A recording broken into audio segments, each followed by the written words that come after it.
todo mundo deveria aprender o máximo que pudesse de matemática, simplesmente pelo fato dela ser essa ciência linda e maravilhosa que trouxe diversos avanços científicos e tecnológicos para a humanidade. Mas existem 5 coisas que, independente do que você faz ou pretende fazer da vida, se você gosta ou não de matemática, você precisa saber. Nesse vídeo eu vou te mostrar quais são elas e por que são importantes. Eu nem vou comentar aqui sobre as operações básicas de soma, subtração, multiplicação e divisão, que a maioria das pessoas entende que é importante. Se bem que eu já ouvi muita gente falar que não precisava aprender porque tinha calculadora. Mas supondo que você já sabe as 4 operações, a primeira coisa que você precisa aprender são expressões numéricas. Expressões numéricas são aquelas contas enormes que a sua professora te dava na escola e você achava que era obra do tinhoso, que só servia para ver se você era esperto. Mas é aí que você se engana, pequeno padawan. Expressões numéricas nos dizem qual que é a ordem que eu devo executar os cálculos, que é, primeiro, potenciações e radiciações, segundo, multiplicações e divisões e, por fim, adições e subtrações. Melões, aviões, corações. A ordem é muito importante, porque, por exemplo, se eu for escrever um texto, eu preciso colocar as palavras na ordem correta para a pessoa entender o que eu estou querendo dizer. Eu posso falar assim: neste canal só tem vídeos legais e interessantes.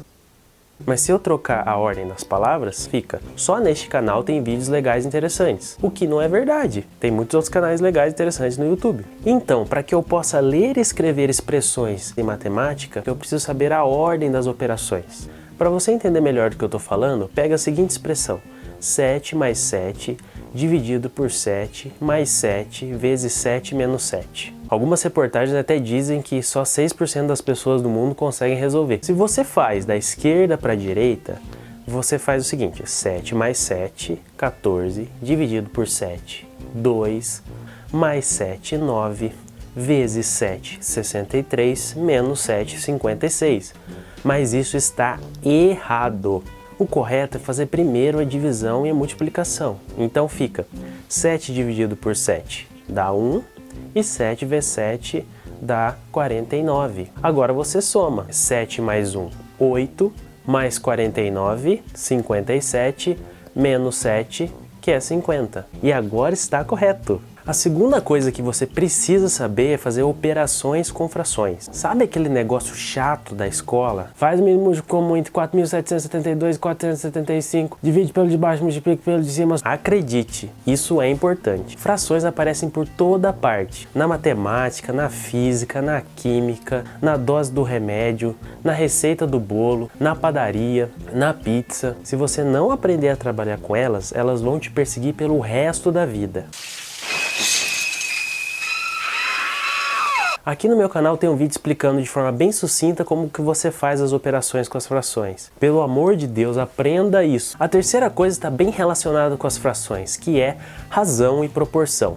3 amigos, João, José e Luiz, querem comprar uma pizza que custa R$24. Só que o João tem R$3, o José tem R$9 e o Luiz tem R$12. Como que a gente faz para dividir a pizza de uma forma justa? Eles podem usar a razão e proporção. Primeiro eles calculam qual que é a fração que representa a quantidade que eles colaboraram. No caso de João, ele colaborou R$3 dos 24, que foi o total. Então é 3 sobre 24, que simplificando vai dar 1/8. No caso do José, é 9 por 24, que simplificando vai dar 3/8. E no caso do Luiz vai ser 12 sobre 24, que vai dar 4/8, que é a mesma coisa que 1/2. Se a pizza tem 8 pedaços, nada mais justo do que dar 1 pedaço para o João, 3 pedaços para o José e 4 pedaços, ou seja, metade da pizza, para o Luiz.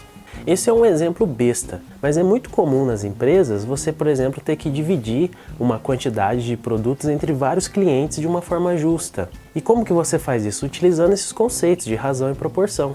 Então, se você não tiver bem claro esses conceitos, fica complicado de fazer a divisão. Além do mais, que toda vez que você ouvir falar em porcentagem e regra de 3, na verdade é razão e proporção. A quarta coisa que você precisa saber é resolver equações e sistemas. Você tem a equação do primeiro, do segundo, do terceiro, do quarto grau.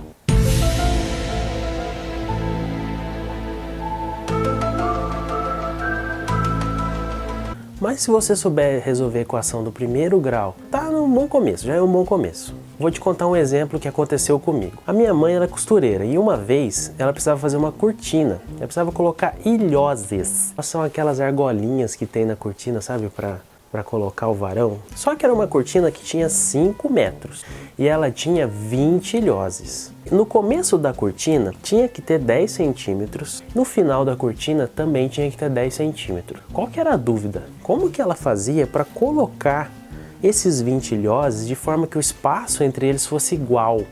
Não é uma coisa muito simples, mas o que eu fiz? Eu utilizei o poder da matemática e eu montei uma equação do primeiro grau. Você tem que a soma de todos os comprimentos, se eu pegar a soma do começo, do espaço inicial, mais a largura dos ilhoses, mais o espaço entre cada um dos ilhoses. No final tem que dar 5 metros, que é o tamanho da cortina. Coloquei 10 centímetros mais 20 vezes o comprimento de cada ilhose, que no caso era 5 centímetros, mais 19 vezes x, que é o que eu queria, que era o espaço entre cada um dos ilhoses. Bom, pensa, se eu tenho 3 ilhoses, eu vou ter 2 espaços entre eles. Se eu tenho 4 ilhoses, eu vou ter 3 espaços entre eles. Então, se eu tenho 20 ilhoses, e aí você soma mais o que? Mais o final, que é 10 centímetros, e você vai ter 5 metros. Resolvendo essa equação, você vai ter que x é igual a 20 centímetros. Logo, você consegue fazer a cortina agora. Dá para resolver uma infinidade de problemas utilizando uma coisa simples, que é a equação do primeiro grau. Mas nem sempre você vai estar trabalhando com apenas uma variável e uma equação. Pode ser que você tenha um sistema de equações. Suponha que você está assistindo um jornal e você vê que o número de roubos de motos em São Paulo é 3 vezes maior do que o número de roubos de carros. E aí você fica curioso para saber as quantidades, você pesquisa na internet e descobre que em um mês São Paulo teve 7.200 roubos de veículos. É muita coisa, é uma selva de pedra mesmo esse país. Quantas motos e quantos carros que foram roubados? Basta você montar um sisteminha. Você chama de Y a quantidade de motos roubadas e de X a quantidade de carros. Então você vai ter o quê? Que Y é igual a 3 vezes X. Essa é a sua primeira equação. E a segunda equação vai ser que X mais Y tem que ser igual a 7.200. Resolvendo esse sisteminha, ou seja, substituindo uma equação dentro da outra, você descobre que X é 1.800 e fazendo 7.200, que era o total, menos esses 1.800, você vai ter 5.400, que é o número de motos roubadas. E o último tópico, mas não menos importante, é funções. Uma função nada mais é do que uma relação entre dois conjuntos. Suponha que você esteja notando a distância percorrida por um carro pelo tempo. E você percebe que a cada minuto ele percorre 1.200 metros. Se você montar uma tabelinha, você logo percebe que existe uma regra, ou seja, uma correspondência entre essas duas grandezas, entre o tempo e a distância. Você consegue fazer uma função, ou seja, a distância em função do tempo, que vai ser d de t igual a 1.200t. Mas nós podemos fazer várias outras funções interessantes, como o crescimento de uma população, o aumento da temperatura do planeta, as vendas de um produto e etc. Diariamente nós somos inundados por funções, seja por gráficos ou tabelas. Além de que, entendendo bem o conceito de função, você abre a sua mente para coisas muito loucas que existem no mundo da matemática. Aposto que vai ter um monte de gente que vai falar: ah, mas tem coisa que você não falou que é importante. Eu concordo, mas essas 5 para mim são fundamentais, tanto no seu dia a dia, para você entender a realidade que a gente vive, para você passar nas provas, nos vestibulares e etc. Então é isso, se você gostou do vídeo, clique em gostei aqui embaixo e se inscreva no meu canal. Um abraço e tchau! Foco no nariz, preciso de foco. Eu somo frações, eu acho que eu sou matemático. Expressões numéricas. Chega.